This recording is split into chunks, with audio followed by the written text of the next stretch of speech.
10 common mistakes you should never make when taking creatine after 50. Creatine is no longer exclusive to young people in their 20s and 30s seeking gym performance and has arrived with full force at the table of those who have already passed 50. And it's not just a trend. Science has shown that in addition to fighting sarcopenia, preserving strength and muscle mass, it also improves cognitive function, helping prevent neurodegenerative diseases like Alzheimer's and Parkinson's. Research published in the journal Frontiers in Nutrition in 2024 showed that creatine use among adults over 50 years old has grown by more than an incredible 120% in the last 5 years. The problem is that there are 10 silly but common mistakes that not only throw all this potential in the trash and make you waste money, but can also cause unwanted reactions in the body. That's why today you'll see the 10 most common mistakes you should never make when taking creatine after 50. Before we begin, please leave in the comments your name and the city where you're watching our content from. We'd love to know. Mistake number 1, not increasing water intake when taking creatine. Creatine works by pulling water into muscle cells in a process called intracellular hydration, and this is precisely what increases cellular volume and enhances protein synthesis responsible for keeping your muscles firm and functional. The problem is that those who have passed 50 already naturally tend to drink less water because the sensation of thirst diminishes considerably with passing years, and this makes this mistake especially dangerous in this phase of life. Studies published in the Journal of the International Society of Sports Nutrition show that creatine increases total body water by about 2 to 4 pints in the first weeks of use, which requires adequate replacement to avoid problems. Without this extra hydration, headaches, uncomfortable muscle cramps, digestive discomfort, and a very evident drop in workout performance appear. Research from the American College of Sports Medicine confirms that dehydration of just 2% of body weight already significantly reduces strength and physical performance. Can you imagine training hard and losing half the results simply from lack of water? Taking creatine without increasing water is like buying a new car and forgetting to fill it with gas. To avoid this trap, increase consumption by at least 17 to 34 fluid ounces per day beyond usual. Observe urine color as a natural thermometer. The clearer, the better your hydration. Keep a water bottle always nearby and create the habit of drinking at regular intervals, even without feeling thirsty. Remember that at 50, your body no longer asks for water like before, so it's up to you to take control of this process. This small adjustment ensures creatine fulfills its entire role in the mature body, delivering strength, energy, and muscle protection without any unwanted side effects. Mistake number 2, taking creatine while fasting. There's an old myth that supplements work better on an empty stomach, but in the specific case of creatine, this is exactly the opposite of ideal. Creatine needs insulin to be efficiently transported into muscle cells, and what stimulates insulin release in the body are carbohydrates. A classic study by Steingay and collaborators, published in the American Journal of Physiology in 2000, showed that combining creatine with about 95 grams of carbohydrate increased muscle retention of the supplement by up to 25% compared to creatine taken alone. Subsequent research confirmed that mixing creatine with protein and carbohydrate simultaneously enhances this absorption even more. And do you know why this is especially relevant for you who are over 50? Because in this age group, insulin sensitivity is often already reduced, and this care becomes fundamental to ensure maximum utilization of the product. Taking creatine while fasting makes a good part of the supplement simply pass through the digestive system without being utilized, generating waste of your investment. The ideal is to consume it along with a meal with carbohydrates like natural juice with banana, a portion of whole grain bread, oatmeal, or post-workout with your preferred fruit. You don't need to exaggerate quantities. 20 to 30 grams of carbohydrate are already sufficient to generate the necessary insulin stimulus. A mistake I see many people make is waking up and taking creatine before breakfast, thinking they're optimizing results when they're actually doing the opposite. This simple timing adjustment can completely transform your supplementation results long-term. Mistake number 3, abandoning the supplement because of myths. This is one of the most common mistakes among those who are over 50 and decide to try creatine for the first time. Countless alarmist claims without any scientific basis circulate on the internet. That creatine causes hair loss, provokes impotence, overloads the liver, affects the heart, or even increases cancer risk. The person starts use enthusiastically, hears an acquaintance at the bakery speak badly about the supplement, and abandons it right in the first weeks, precisely before harvesting the real benefits. The truth is that creatine is one of the most studied supplements in human history, with more than 700 published scientific papers confirming its safety and efficacy in different populations. The famous hair loss myth was born from a single small study, never replicated, that didn't even measure actual hair loss, only hormonal levels in rugby players. Regarding liver and kidneys, the main medical societies state categorically that normal doses don't cause any type of damage in healthy people. Confusion often comes from those who mix creatine with anabolic steroids or consume sensationalist social media content without any technical foundation. For the audience over 50, abandoning creatine because of these myths means giving up a powerful tool to fight sarcopenia, preserve autonomy, maintain strength to climb stairs, carry grandchildren, and live with quality. Before abandoning a supplement with such proven benefits, seek reliable sources, read serious studies, and talk with a qualified doctor or nutritionist. Don't let misinformation steal one of the best allies for aging with strength, independence, and disposition to enjoy life. Before we continue, if you're over 50, take a look at this statistic. According to the WHO, between 28 and 35% of people over 65 suffer at least one fall each year. More than 70% of these falls happen inside the home. And today, falls are the leading cause of loss of independence among older adults worldwide. Many people blame it on bad luck, but in reality, it comes down to a lack of strength, balance, mobility, and physical preparedness. That's why our team created Biological Armor, a complete protocol for people in their 50s, 60s, or 70s who want to make sure they never go through that. Inside the protocol, you'll get a special home exercise program designed to build functional strength, real balance, and reverse years of poor posture and physical neglect without damaging your joints. You'll also learn the habits scientists have identified as common among the populations with the highest life expectancy in the world, habits that less than 1% of the Western population actually practices. Access it now by clicking the pinned link in the first comment of this video, or by pointing your phone's camera at the code appearing on the screen. Mistake number 4. Ignoring creatine quality to try to save money. In times of financial constraints, it's natural to seek savings in everything. But in creatine's case, the cheap can be very expensive, especially after 50, when the body is already more sensitive to impurities and requires doubled care.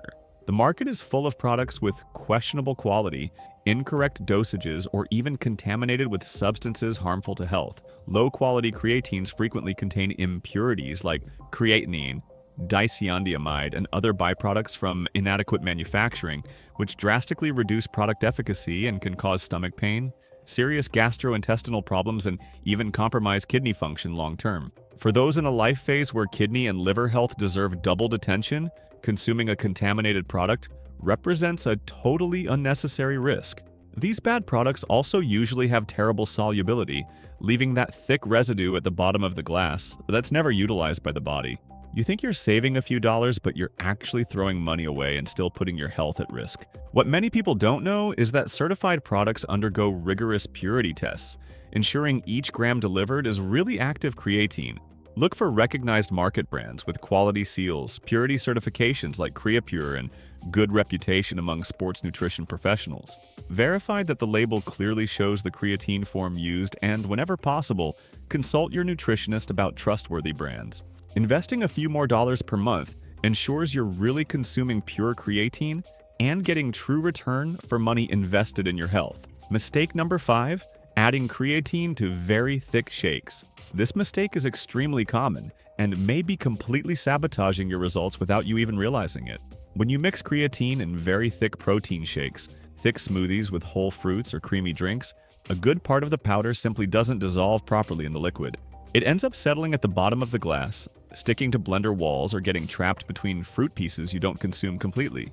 You think you took the entire dose, but you're actually leaving a considerable part behind every day.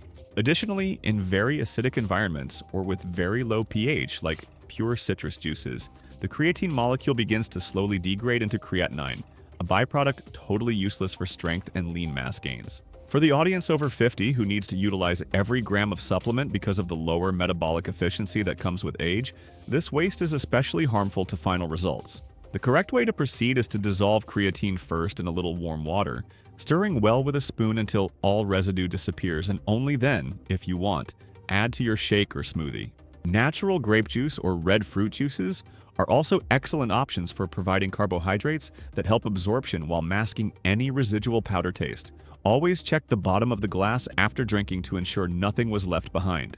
This simple care already solves a problem many people carry for years without realizing, thinking the supplement isn't working properly. Before we continue, don't forget to subscribe to the channel and activate notification bell. Having constant access to science-based information is what will make you progress with health long-term in the exercise world. Mistake number 6. Doing loading phase unnecessarily or incorrectly. The famous loading phase consists of taking 20 to 25 grams of creatine per day, divided into 4 or 5 doses during 5 to 7 consecutive days to accelerate muscle store filling. The problem is many people do this completely wrong, taking everything at once, which provokes severe gastrointestinal discomfort, constant diarrhea, and painful cramps, or do loading believing it's mandatory when it's actually just one option among others. A classic study by Holtman and collaborators, published in the Journal of Applied Physiology in 1996, showed that taking 3 grams per day for 28 days reaches exactly the same muscle saturation level as protocols of 20 grams per day for 6 days. The difference is only in time to reach peak, not in final results you'll obtain. For those over 50, doing aggressive loading can bring totally unnecessary digestive discomfort and overload kidneys avoidably, especially for those who already have some previous condition or use continuous medications.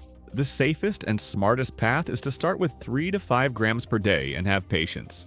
In 3 to 4 weeks, muscles will already be totally saturated with identical benefits to fast loading. If you still want to accelerate the process for some specific reason, always divide doses into 4 5-gram servings throughout the day, always accompanied by meals with carbohydrates. Forcing loading unnecessarily only generates discomfort, wastes product, and brings absolutely no real long-term gain. The recipe is simple.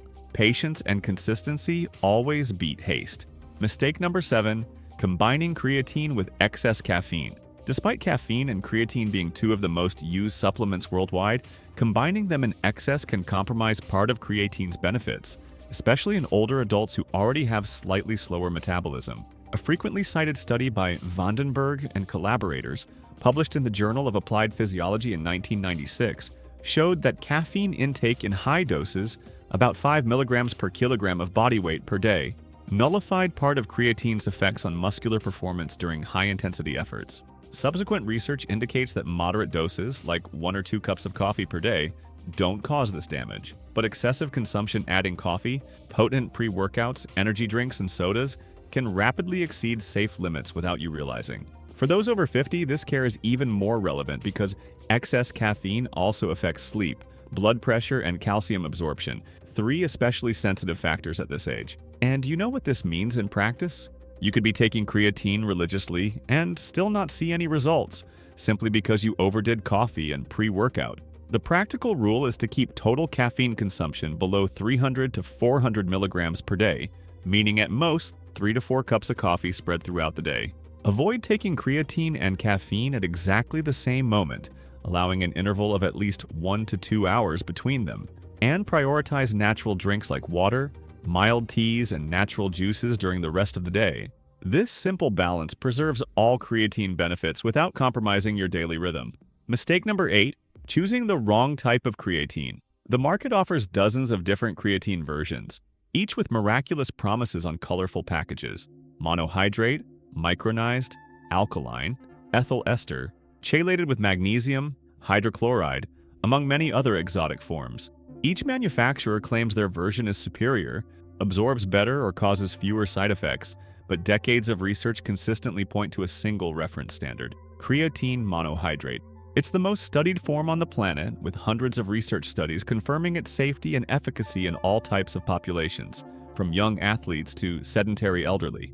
All other versions were created trying to improve some aspect of monohydrate, but none managed to demonstrate real superiority in well-conducted and independent studies. For those over 50, this is especially important because it's precisely in this age group that monohydrate has the greatest history of safe and proven use, including in specific studies with elderly people for lean mass preservation, functional strength, and even cognitive function.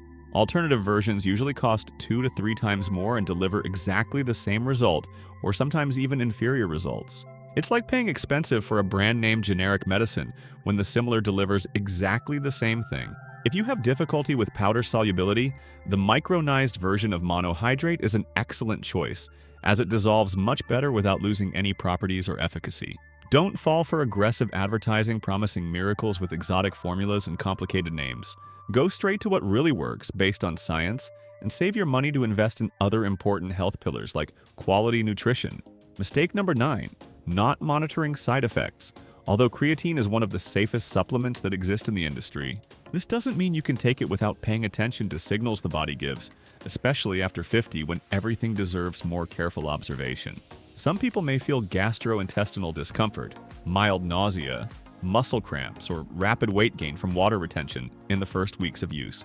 The official position of the International Society of Sports Nutrition, published in 2017 by Richard Kreider and collaborators, states categorically that creatine is safe in healthy people at recommended doses, but reinforces the importance of individual monitoring in older populations. Studies published in the Journal of Nutrition, Health, and Aging showed consistent creatine benefits in elderly people for strength, lean mass, and cognitive function, without relevant adverse effects at usual doses. Even so, it's fundamental to observe your own body attentively. Persistent digestive discomfort usually indicates the dose is concentrated in a single serving, and simply dividing into 2 times throughout the day already solves the problem. Frequent cramps generally signal lack of water, so drink more. Rapid weight gain above 4 to 7 pounds in few days, especially with visible swelling in extremities, deserves special attention and perhaps a medical consultation. Those with history of kidney problems, severe hypertension, or diabetes should have periodic kidney function exams before and during use, always with adequate professional accompaniment. I've observed that practitioners who monitor these signs can adjust protocol quickly and harvest the best results without scares. Following these small signs ensures safe, calm, and productive supplement use for many years. Mistake number 10. Using the wrong dose for your body. Inadequate dosage is a problem that affects both those who take too little and those who take too much, and both extremes completely compromise final results. The standard recommendation of 3 to 5 grams per day works very well for most people, but it's not a universal rule applicable to all bodies without any distinction. People with more muscle mass need slightly larger doses to reach adequate fiber saturation, while smaller people, especially women weighing between 110 and 130 pounds, can have excellent results with just 3 grams daily. For the audience over 50, some recent studies have suggested that slightly higher doses, in the range of 5 to 7 grams per day, can be even more effective for fighting sarcopenia, preserving muscle function, and even improving cognitive aspects in this life phase. Taking more than the body can store brings no extra benefit. Excess is simply eliminated by kidneys, generating product waste and totally unnecessary burden for the body. On the other hand, taking less than necessary prevents muscles from reaching complete saturation, limiting practically all promised benefits. The secret is to start with 5 grams per day and observe results for 4 to 6 weeks, noting strength in exercises, general disposition, and workout performance. If necessary, gradually adjust up or down according to your body's individual response to stimuli. Consulting a sports nutritionist to personalize dose to your body composition, activity level, and health conditions is, without doubt, the safest and most efficient path to guarantee lasting results without unnecessary risks over time. If you want to also check the main mistakes people make when taking whey protein, we have a video appearing right now on screen showing each one better. Take a look there, and don't forget to also check our biological shield protocol. Thank you for watching until here, and may God bless you, my friend.